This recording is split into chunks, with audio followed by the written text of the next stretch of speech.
Ashama harka fuuni akkam jirtu hundumti keessan ani kennaadha kun qophii daldalaa torbanii Dooe Meediyaatiin qilleensarra isiniif olu yeroo ta'u Dooe Meediyaan seenaa namoota milkaa'anii biyya keessaa fi biyya alaa jiranii walitti qabuutiin kan isiniif dhiyeessu yeroo ta'u kunis kaka'umsa hojiif isiniif ta'a jennee waan yaadneefidha. Har'a seegaa seenaa milkaa'inaa dargaggeettii teekinooloojiitiin beekamtu seenaa Betelhem Dessie isiniif qabannee dhiyaanneerra. Isinirraa kan eegamu hanga dhuma qophii keenyaatti nu waliin ta'aa. YouTube keenya subscribe, like, comment, share gochuu hin dagatina.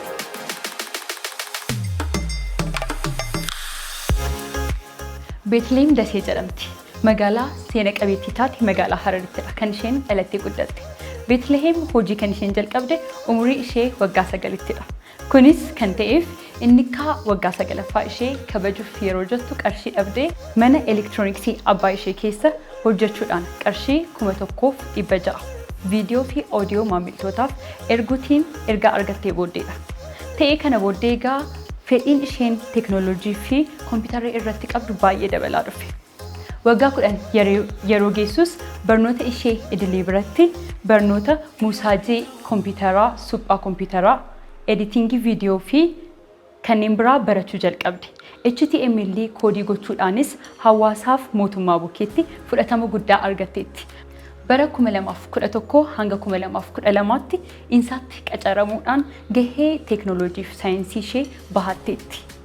Yeroo ammaa kana hooggantuu fi hundeessituu olaanaa kan dhaabbata namni kamiyyuu koodii gochuu danda'a ACC jedhamu yeroo taatu ACC'n dhaabbata Ethiopiyaa Programmingii irratti xiyyeeffachuudhaan icog wajjin hojjetudha. Betlehemis icog keessatti sagantaalee garaagaraa hojjetteetti. Isaan keessaa inni tokko Solvit kan jedhamudha.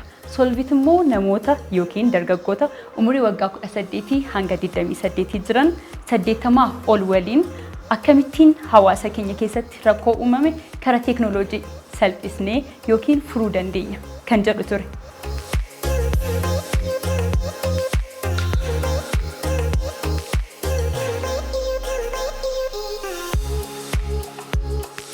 Meeshaalee Solvit hojjetan keessaatii tiraaktara qonnaa ofiisaatiin qotuu fi balfa buddeenii yeroo buddeen toshabu keessaa ba'u gara humna elektiriikiitti jijjiirudha.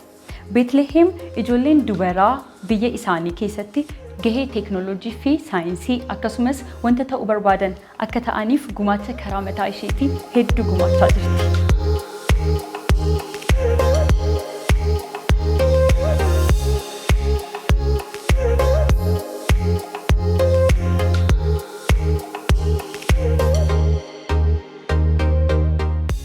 Egaan Betlehem dargaggeettii beektuu fi humnaaf dandeettii guddaa qabdu yeroo taatu bara 2018 paartiis Afrikaatiin beekamtii kalaqaa argatteetti. Badhaasota hedduus yeroo baay'ee argatteetti.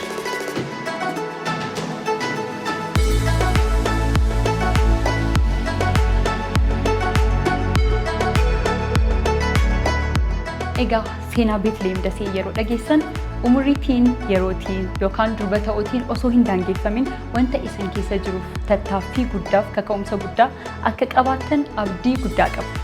Maarree qophii kan biraatiin hanga deebinee wal arginutti YouTube keenya subscribe, like, comment, share gochaa qophiiwwan keenya akkasiin bira ga'an godhaa. Turtii gaarii.